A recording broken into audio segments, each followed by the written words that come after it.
Bem-vindos a este domingo tão abençoado, o domingo da Páscoa, o domingo da morte. Jesus morre na sexta-feira, mas o domingo é o domingo da ressurreição. Eu fico imaginando e pensando aquela sexta-feira em Jerusalém, os discípulos tomados por angústia, tristeza, a expectativa, esperança que eles tinham em Jesus. Jesus estava ali sendo crucificado, mas era sexta-feira, sábado, passa o sábado, e depois vem o domingo pela manhã, já de madrugadinha Jesus, ele ressuscita dentre os mortos. E nós estamos como família, unidos para glorificar, para exaltar e bendizer o nome dele. Então que você tenha um domingo muito abençoado, na presença do Senhor Deus Todo-Poderoso. O Senhor é bom e a misericórdia dele dura para sempre. A Bíblia diz que o choro dura uma noite, mas a alegria vem pela manhã. O choro dura uma noite. Temos diante deste cenário tão caótico, a esperança, e a nossa esperança no Senhor jamais será frustrada. Ele nos comprou com o precioso sangue de Jesus. Estamos aqui para glorificarmos e bendizermos o nome dele. Amém? Estamos numa jornada, e Deus tem nos chamado para um tempo de consagração, na perspectiva de entrarmos por um portal que eu fiz uma declaração profética como a década de ouro, a década do Espírito Santo. Deus me chamou desde a minha tenra idade, ainda criança. Pude compreender a obra da redenção ainda na minha juventude, mesmo sendo criado num lar evangélico. Tive uma experiência com Jesus e depois uma experiência com o Espírito Santo. Já é uma jornada longa, onde Deus me separou para o ministério. Mas nesses últimos 2 anos, eu tenho orado ao Senhor que eu quero viver a plenitude deste propósito para o qual eu fui chamado.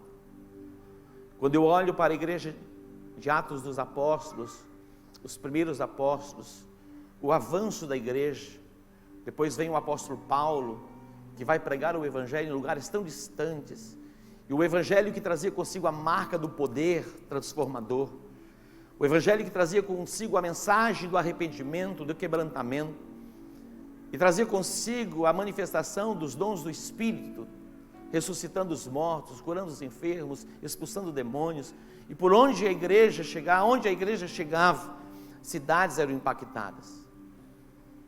E eu tenho orado ao Senhor nesses últimos 2 anos, para que nós como igreja, comunidade global, possamos viver nesta dimensão.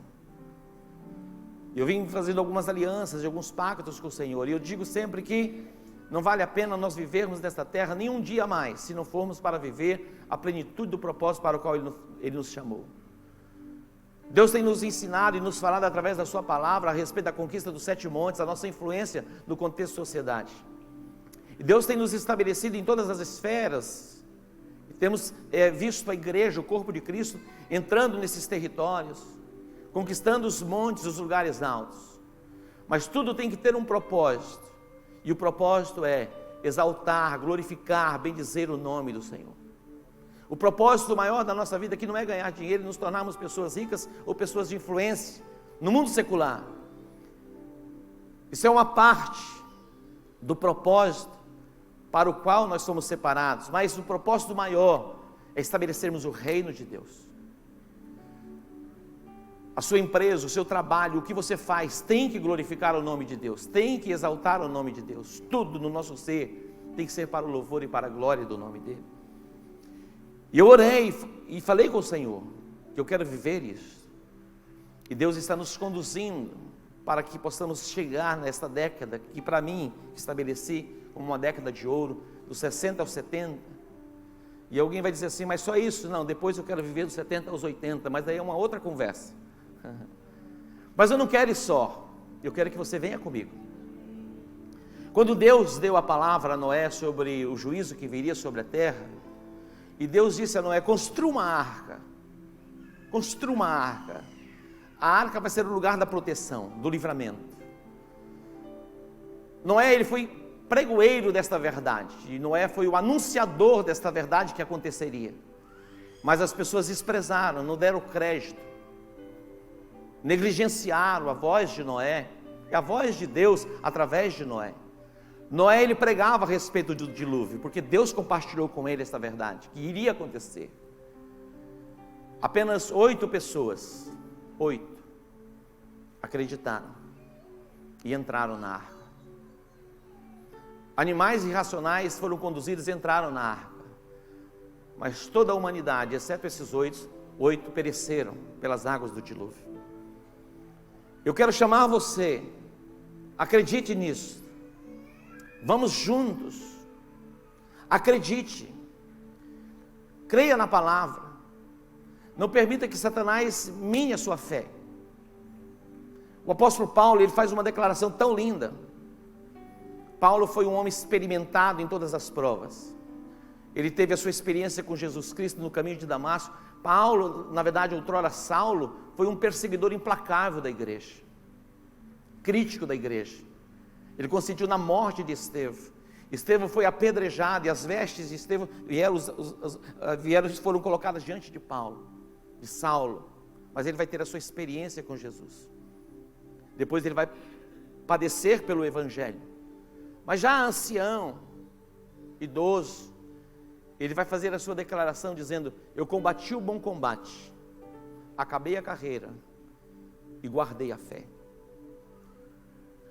A Bíblia, quando fala a respeito do amigo importuno, no final Jesus diz assim: porventura, quando vier o Filho do Homem, achará fé na terra? Fé diz respeito àquilo que nós acreditamos, que as suas convicções jamais sejam tiradas do seu coração. Não permita que circunstâncias, adversidades, problemas e mesmo o sucesso arranque do seu coração a convicção da sua fé. Que a sua fé jamais seja minada. O conjunto daquilo que nós acreditamos é a nossa fé, faz parte da nossa fé. Nós cremos naquilo que a gente acredita. Nós acreditamos que o mundo foi feito pela palavra de Deus. Nós acreditamos que a palavra de Deus é Jesus Cristo. Ele é o fundamento. E que sejamos inabaláveis na nossa fé. Prossigamos para o alvo. Portanto, eu quero convocar a igreja para que trilhemos esta jornada de 21 dias. Hoje já é o 4º dia de consagração. Acredite nisso. Para muita gente, esse tempo de consagração parece que não faz sentido, não tem valor algum. É simplesmente mais um tempo de consagração. Eu tenho instruído a igreja que algumas pessoas, elas estão em processo de recuperação, elas precisam de uma alimentação muito balanceada, equilibrada, debaixo de uma orientação médica, porque não tem como se abster de algumas coisas. Mas nos manjares, como café, refrigerantes, doces, algumas coisas a gente pode se abster. E é um tempo de consagração. Mas mais do que isso, eu quero despertar você para um tempo de oração. Um tempo de oração. Daniel, ele se absteve dos manjares. E ele, na verdade, não apenas se absteve, mas era hábito de Daniel orar 3 vezes ao dia. Algumas pessoas podem dizer assim: ah, mas isso é uma religiosidade. Não é uma religiosidade. Hábitos não é religiosidade, nós desenvolvermos hábitos. O hábito da leitura da palavra não é uma religiosidade. O hábito de você ter um tempo em oração e com o Espírito Santo não é uma religiosidade. É o tempo da intimidade. Daniel, ele orava 3 vezes ao dia. O rei fez um decreto que todo aquele que orasse ou se colocasse diante de Deus, a não ser diante da imagem, seria lançado na fornalha. E aqueles 3, Sadraque, Mesaque e Abednego, eles continuaram, eles não se prostraram. E também fizeram um decreto porque todas as pessoas tinham que invocar ao rei e não dirigir-se nem a outra divindade. E Daniel, mesmo diante do decreto do rei que contrariava a palavra de Deus, ele vai se prostrar 3 vezes ao dia em oração. Quando nós olhamos para o Novo Testamento, Pedro e João subiam ao templo, a hora 9, a hora da oração. Existia um horário específico, Nós temos 3 horários, você pode escolher. Muitas pessoas estão orando pela madrugada, outras pessoas estão orando ao amanhecer do dia, outros estão orando no final da tarde. E nós temos um horário, eu sei que nem todas as pessoas podem se conectar neste horário, porque estão em trânsito, estão trabalhando, e do teu trabalho você vai trabalhar, você não vai ver uma live, uma outra coisa assim. Mas se você puder, ao meio-dia, aí nós vamos nos unir em oração, conectados pela live. Se você puder, lógico que algumas pessoas não podem, porque estão trabalhando, ou estão em tráfego, trânsito, sem problema algum. Depois você pode se conectar e assistir em um outro horário, mas é importante que você se una a nós nesse tempo de oração. Prestem atenção, desde o início da pandemia, no ano passado, nós fizemos uma declaração profética: prevenção sim, medo não. Deus não nos deu espírito de temor, mas Ele nos deu espírito de poder, de amor e de equilíbrio. O crente que tem medo da morte, ele precisa rever a sua fé. Lógico que a morte, muitas vezes a separação, causa tristeza, é um momento, e é natural, faz parte do processo. Nós sentimos, mas isso é um tempo. A tristeza dura uma noite e a alegria vem pela manhã. Quando Moisés morreu, Moisés era um homem extraordinário. Deus falava com ele face a face. Israel planteou a morte de Moisés por 40 dias. E Deus chegou para Josué e disse: Josué, presta atenção. Vocês já plantearam 40 dias. Levanta, dispõe-te, passa esse Jordão. É natural nós chorarmos, sentirmos. Perdemos muitas vezes. Mas eu disse que a morte é uma ponte que nos conecta à eternidade. Então para nós é um tempo, um momento. Depois todos nós nos encontraremos diante do nosso Pai. Você pode dar um aplauso ao Senhor por isso?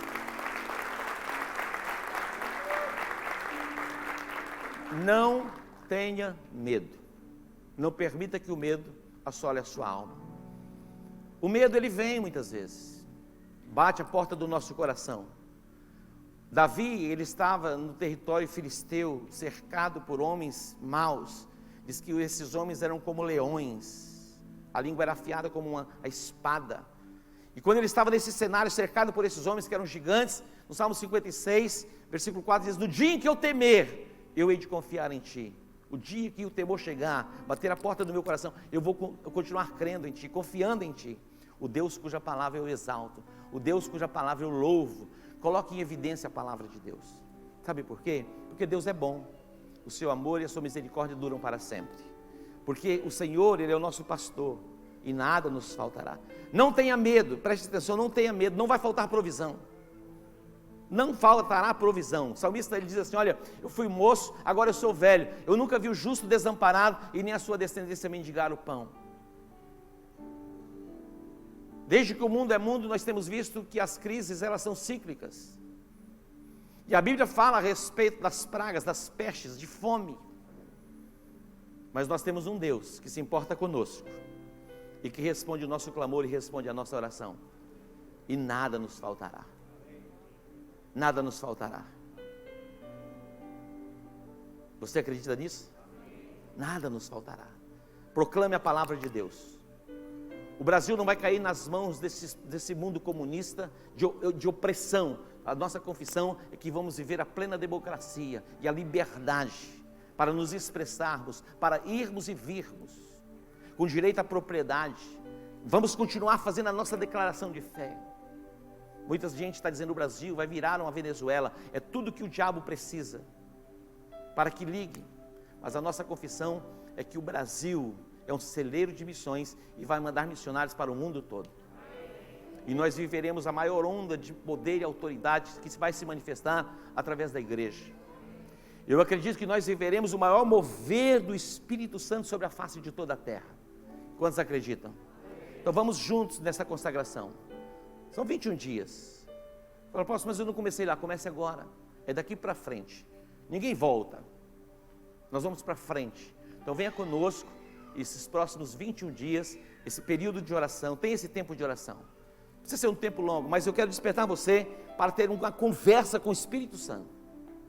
Porque Ele é uma pessoa e nós como igreja o temos ignorado, desprezado até. Mas é por Ele e para Ele que nós nos movemos. É Ele que nos convence do pecado, da justiça e do juízo. É Ele que nos ajuda nas nossas fraquezas. É o Espírito Santo que foi derramado. Ele estará conosco até a consumação dos séculos. Então tem um tempo especial com o Espírito Santo. Mas hoje é Páscoa. Quando nós olhamos para livro de Êxodo, capítulo 12. A nação de Israel estava cativa no Egito, debaixo da opressão de Faraó, escravizados. Imagina, quase 430 anos Israel passou no Egito. Eles não ficaram escravos por todo esse tempo, porque os primeiros anos deles chegando ao Egito, chegaram em número de 70, José já estava lá, e veio Jacó com a sua família, eram 70 pessoas. E eles foram colocados no lugar mais fértil, a terra mais fértil, onde se criava gado do Egito. E eles prosperaram ali. Eles se tornaram um povo forte. Eles cresceram, eles se multiplicaram. A bênção de Deus estava sobre Jacó, que é a bênção que vem de Abraão, pelo pacto e pela aliança. Abraão, construtor de altares. Quando Abraão ele chegou na terra de Canaã, que era a terra dos cananeus, aquela terra era tomada por abominação. Eles adoravam a Baal e muitas outras entidades e divindades. Siquém é a primeira cidade em que Abraão ele chega, e aquele lugar era tomado por altares, foram construídos a deuses, e era um lugar de um povo pagão. E quando Abraão ele chega em Siquém, a primeira coisa que ele faz é construir um altar. Ele ficou como que uma bandeira dizendo: agora há uma conexão com os céus, há uma conexão com o Deus verdadeiro, o Deus Todo-Poderoso. E ele vai percorrer a terra em todos os lugares que Abraão foi. Na terra dos cananeus, ele construiu altares. O altar estabelece uma conexão espiritual. Mas quando eles chegam depois, vem a descendência, vem Isaac, Jacó, e José é levado ao Egito. E ele se torna um povo poderoso, mas Deus disse a Abraão no capítulo 17 de Gênesis, que eles seriam peregrinos no Egito, por um período de 400 anos. E quando José vai, vendido pelos irmãos, e chega no Egito, depois os seus irmãos vêm, e depois os seus pais também vêm, eles chegaram ali no número de 70 pessoas. Mas Deus os abençoou. Deus os prosperou, Deus os fez crescer naquela terra, ao ponto de Faraó dizer assim: olha, matem todos os meninos. E aí vem a história de Moisés, que vai ser o libertador. E eles cresceram, eles se multiplicaram, se tornaram fortes e poderosos. Vem um outro Faraó que não conhecia a história de José, e aí vem o tempo da opressão, um tempo da opressão, ali cativos. A Bíblia diz que eles faziam tijolos e amassavam com os próprios pés o barro. Imagina, opressão. E eles clamaram, e Deus ouviu o clamor. E Deus enviou juízo ao Egito. Foi o juízo, as 10 pragas, é o juízo de Deus sobre aquela terra. Mas prestem atenção, nenhuma das pragas que foi enviada ao Egito adentrou na casa dos hebreus. Deus os protegeu. E quando vem a última praga, que é a mortandade dos primogênitos, Deus disse a Moisés: faz o seguinte, cada família deve tomar um cordeiro sem defeito, e tomar o sangue do cordeiro, e passar nos umbrais e nas vergas das portas. A casa que tiver a marca do sangue, o anjo da morte vai passar por cima. Isso é Páscoa, é a passagem. E haverá o quê? E haverá livramento. Fico imaginando e pensando, os egípcios vendo os hebreus sacrificando o cordeiro, tomando sangue, passando nos umbrais das portas. O que eles imaginavam, o que eles pensavam? Esses hebreus piraram, olha o que eles estão fazendo. É possível até que escarneceram deles. Muitas pessoas escarnecem da nossa fé, não tem problema. Mas nós temos o quê? A mão de Deus que nos guarda, que nos protege e nos livra. E quando o anjo da morte passou, à meia-noite, as casas onde não havia marca do sangue, todo primogênito foi ferido de morte, até a casa de Faraó e dos animais. Mas Deus vai intervir no seu povo. E aí a Páscoa fala de salvação. A Páscoa, nesse contexto, fala de livramento, fala de proteção. Quando olhamos para os escritos a respeito do estabelecimento da Páscoa, fala de favor. Deus deu graça a eles diante dos egípcios. Deus deu graça. Eles encontraram favor. E eles pediram. E eles receberam dos egípcios ouro, prata e vestes. E eles saíram ricos do Egito. Imagina isso. A Páscoa, literalmente, para os hebreus ali, era o livramento da morte física. Era o livramento da morte física. Agora, na nova aliança, nessa perspectiva da nova aliança, o ato de Jesus na cruz do Calvário abre um portal para nós, de livramento da morte espiritual. Nós não fomos libertos ou estamos livres da morte física, mas agora em Cristo Jesus, nós recebemos o livramento da morte espiritual. Observe comigo Romanos capítulo 5, eu quero ler esse texto é muito lindo, Romanos capítulo 5, olha o que diz esse texto: pois assim como por uma só ofensa veio o juízo, ele está falando do pecado de Adão, pelo pecado, a transgressão de Adão, veio o juízo sobre todos os homens para condenação. A Bíblia diz que o salário do pecado é o quê? O salário do pecado é a morte. Quando Adão pecou, fisicamente ele não morreu, mas ele foi separado de Deus. Adão, ele vivia em perfeita comunhão com Deus. Deus todos os dias, da viração do dia, ele vinha ao Éden. E havia um perfeito relacionamento entre o homem e Deus. Mas no momento em que Adão ele peca, ele morreu espiritualmente, ele foi separado de Deus, o seu espírito foi como que adormecido. Sabe por quê? Porque Deus ele é espírito, a nossa comunhão com Deus se dá através do nosso espírito. E agora Adão, ele peca, ele morre espiritualmente, foi separado de Deus, perdeu a comunhão. Ele foi expulso do jardim, e ele continuou vivendo, ele viveu mais de 900 anos. Mas agora o ato da redenção que vai acontecer através de Jesus Cristo vai nos reconectar ao Pai. Nós somos vivificados no nosso espírito.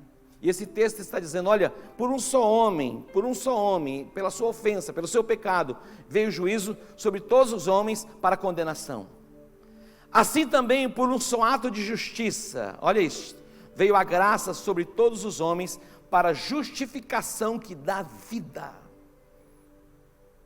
Isso é maravilhoso.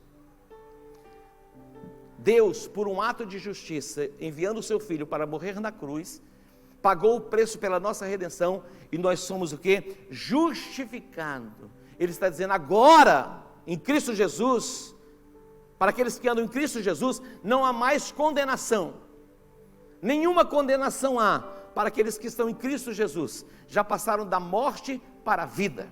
Agora, portanto, nenhuma condenação há, para aqueles que estão em Cristo Jesus. Você pode dar um aplauso ao Senhor? Nenhuma condenação há para aqueles que estão em Cristo Jesus. Mais forte. Nenhuma condenação há para aqueles que estão em Cristo Jesus. Por um ato da entrega de Jesus Cristo na cruz do Calvário, todos nós nos tornamos inculpáveis diante de Deus por Jesus Cristo, nosso Salvador. Portanto, agora nenhuma condenação há para aqueles que estão em Cristo Jesus, que não andam segundo a carne. Preste atenção.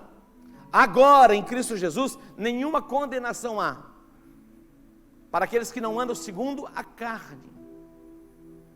O pecado já não tem mais domínio, mais poder sobre as nossas vidas. A força do pecado é quebrado através da presença de Jesus em nós. João capítulo 11, versículo 25 e 26, quando Jesus foi chamado para estar na casa de Marta e de Maria, porque Lázaro estava enfermo, Jesus ele estava ocupado e ali envolvido com a multidão. Jesus ele chega no quarto dia que Lázaro já havia morrido. Algumas pessoas podem dizer assim, poxa, por que Jesus atrasou? A própria Marta vem ao encontro de Jesus, como que meio desesperada, diz assim, se o Senhor estivesse aqui, o nosso irmão não teria morrido. E Jesus diz assim, Marta, eu sou a ressurreição e a vida. Todo aquele que crê em mim, ainda que esteja morto, viverá. E todo aquele que vive e crê em mim, jamais morrerá. Olha que extraordinário o que Jesus está dizendo. Eu sou a ressurreição e a vida. Todo aquele que crê em mim, ainda que esteja morto, viverá. Eu pergunto, como que pode um morto crer? Mas Jesus sabia o que estava dizendo. Quando Adão pecou, ele morreu, foi separado. E ele continuou vivendo na dimensão da carne e da alma. Preste atenção. Nenhum homem na face da terra poderá ser pleno, completo, simplesmente nessas duas dimensões. Os prazeres deste mundo jamais vai poder fazer de você uma pessoa plena. Somente pelo Espírito de Deus, na comunhão perfeita com Ele, você pode se tornar pleno neste mundo. Então Jesus está falando exatamente disso. Todos pecaram, todos foram destituídos, veio a morte, todos foram separados de Deus, mas eu sou a ressurreição e a vida, e todo aquele que crê em mim, ainda que esteja morto, viverá, e todo aquele que vive e crê em mim, jamais morrerá. A vida eterna, somos eternos. Isso não é maravilhoso? Isso tira do nosso coração todo o temor, toda a preocupação. Eu disse que a morte é uma ponte para nos conectar à eternidade. Esses dias, lá em casa, estava eu, a minha sogra e a apóstola, nós três, os três. Minha sogra um pouquinho antes, depois eu e depois a apóstola. Então foram as fases. E nós sabemos que a primeira fase é simples. Na primeira fase do Covid-19, eu fiz 2 caminhadas de 5 km ao sol das 11 horas, para pegar vitamina D. Os primeiros dias, 4, 5, 6 dias. Eu saí e fui caminhar. Eu fiz uma caminhada de 5, 6 quilômetros. Uau, não tem nada, estou perfeito. Mas quando chegou o 7º, 8º dia, meu irmão, foi a sexta-feira, não era 13, graças a Deus. Sexta-feira, aí eu senti. Perdi a energia, perdi o vigor. E por 3 dias, sexta, sábado e domingo, fiquei como que prostrado. A apóstola ainda estava bem. Porque ela veio depois, 3, 4 dias depois, os primeiros sintomas. E ali, chegou segunda-feira, eu falei, eu preciso tomar uma providência, preciso fazer alguma coisa diferente, porque o que eu estou sendo medicado já não está fazendo efeito. E aí eu fui para um tratamento mais forte. E aí começou o processo de reabilitação. E tudo durou 20 e poucos dias. E a minha sogra chegou em casa assim muito debilitada. E nós vimos a mão de Deus, mas a mão de Deus. E outro dia o Rubens disse assim, apóstolo, você está preparado? Minha sogra estava perto de mim e falou, preparado ele está, ele ainda não está, é forte. Preparado nós estamos, mas ainda a gente não está forte. Mas ela está bem, está num processo de recuperação, e ele é muito forte mesmo, e graças a Deus já superou. E agora está no processo de fortalecimento. E a apóstola, no mesmo caminho, também se fortalecendo. Mas em momento algum, momento nenhum, eu tive a preocupação em relação à morte. O pastor Aldo chorou muito. Ele estava comigo de manhã, de tarde e de noite. Estava de manhã, de tarde e de noite comigo, nos cuidando. Quase montou um acampamento lá em casa. E um dia eu tive uma conversa com ele e chorava muito. Pai, como que vai ser? Aquela preocupação. A gente não consegue viver sem o Senhor. Eu falei, consegue. É por um tempo, vocês conseguem. Choram por um tempo, depois passa o choro e a alegria vem pela manhã. Mas eu estava pronto. Mas nesse período eu tive uma visão. Foi muito clara, aberta. O Aldo estava comigo, era uma madrugada, eu estava no meu quarto. E ele bateu assim e disse, pai, olha lá na porta. E quando eu olhei, as paredes saíram. E aquela porta se abriu. E na porta assim, havia um espírito de morte. Foi claro, visível. Foi onde Deus falou comigo, para que ungíssemos as casas. E eu orei, repreendi, voltei a dormir em paz. Na convicção e na certeza que o Senhor estava comigo. Aquele dia foi um dos dias mais difíceis. Mas a presença de Deus era real ali naquele lugar. A Páscoa para os hebreus foi o livramento da morte. Jesus, o Cordeiro de Deus, identificado por João, e diz, eis o Cordeiro de Deus que tira o pecado do mundo. Jesus é o Cordeiro de Deus que derramou o seu sangue pela nossa redenção e nos trouxe livramento da morte espiritual. Da morte espiritual. E nós precisamos, como cristãos, vermos nessa perspectiva. A Páscoa para os hebreus do Egito foi literalmente a manifestação da salvação, porque eles foram salvos da morte. Eles foram guardados e protegidos. O favor se manifestou na vida deles. houve uma transferência de riqueza. Quando nós olhamos para o prisma da nova aliança, a salvação se manifesta a todos os homens através de Jesus Cristo. E neste ato de redenção, Ele levou sobre si os nossos pecados, as nossas enfermidades. Neste ato de redenção, a Bíblia diz que o castigo que nos traz a paz estava sobre Ele, e pelas suas pisaduras nós fomos sarados. Páscoa fala de redenção, Páscoa fala de justificação, Páscoa fala do favor e a graça de Deus que tem se revelado a nós, se manifestado a nós a cada dia. Portanto, não há o que temer. Não há o que temer. Nós vamos prosseguir olhando para o alvo, rumo ao prêmio da soberana vocação que está em Cristo Jesus. Eu quero convidar vocês todos para que entremos juntos neste mover, para entrarmos numa década chamada década de ouro, a década do Espírito Santo. O meu clamor e a minha oração e o desejo do meu coração é que nenhum fique de fora desse mover. Eu acredito que nós veremos o maior mover da história do cristianismo. A manifestação do Espírito Santo trazendo arrependimento aos corações. Avivamento fala de arrependimento. Não há avivamento, nenhum avivamento na história que não trouxe arrependimento. Quando nós vemos o derramar do Espírito, e avivamento é derramar do Espírito. E quando o Espírito foi derramado, que Pedro proclama a primeira mensagem, 3.000 pessoas foram tocadas, e elas foram processadas em arrependimento. Isso é obra do Espírito Santo, isso não é obra de homem, não foi Pedro, mas a palavra liberada pelo mover do Espírito tocou os corações. Eles vieram e disseram assim: olha, o que nós devemos fazer, o que nós vamos fazer para sermos salvos? E Pedro diz: olha, arrependei-vos e sejam batizados. E Atos 3,19, ele diz: arrependei-vos, pois, e crede no Evangelho. Arrependei-vos, pois, e convertei-vos, para que sejam apagados os vossos pecados, e venham assim os tempos de refrigério pela presença do Senhor. Preste atenção nesse versículo. Atos 3,19. Arrependei-vos, pois, e convertei-vos. Para quê? Para que sejam apagados os vossos pecados, e venham assim os tempos de refrigério. Tempos de refrigério. Porque você tem dinheiro? Tempos de refrigério. Por quê? Pela presença do Senhor. Amém? O refrigério, ele vem pela presença do Senhor. O dinheiro, ele tem o lugar na nossa jornada, na nossa caminhada, mas ele não pode ser o objetivo final. Nós temos a influência sobre os 7 montes como igreja, mas o nosso olhar e o nosso coração está nos céus, e os nossos pés estão na terra. Que o seu coração jamais esteja na terra, esteja nos céus. Porque muitas pessoas sofrem tanto porque o coração está na terra.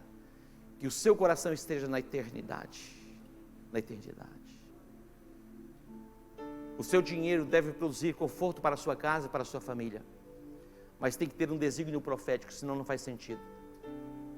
A riqueza que Deus tem nos dado, nos abençoado, nos feito prosperar, tem que ter propósito. Sua casa ser abençoada, desfrutar do conforto, do bem-estar, provisão plena, mas você não perder de vista o reino de Deus, que é estabelecido através da sua igreja. Sabe por que você ouviu a palavra do Evangelho? Porque alguém pagou um preço e investiu para que o Evangelho chegasse até nós. Você acha que aquelas viagens missionárias do apóstolo Paulo não teria que ter recursos para que ele pagasse o navio, as passagens, as estadias nos lugares, nas cidades onde ele chegava?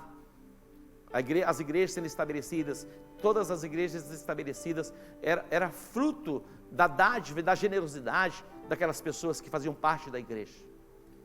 Pense a respeito disso. Páscoa fala de salvação. Páscoa fala de justificação. Páscoa fala em que Jesus levou sobre si as nossas maldições. Páscoa fala da possibilidade em Cristo Jesus de sermos curados, sarados e, mais que tudo, perdoados. Curve a sua cabeça. Vamos orar.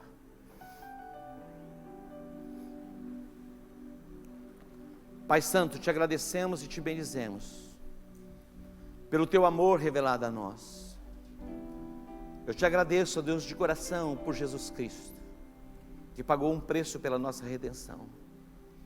E eu te agradeço, Pai, pelo Teu Espírito que foi derramado sobre nós, que abriu os nossos olhos para que compreendêssemos os mistérios da Tua palavra, pudéssemos enxergar que em nenhum outro há salvação.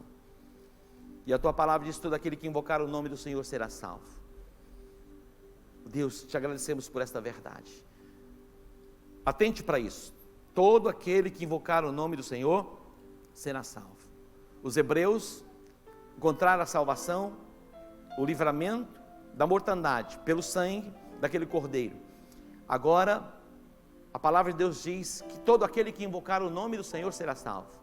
Eu quero conduzir você nesta oração para invocar o nome do Senhor, para manifestar salvação.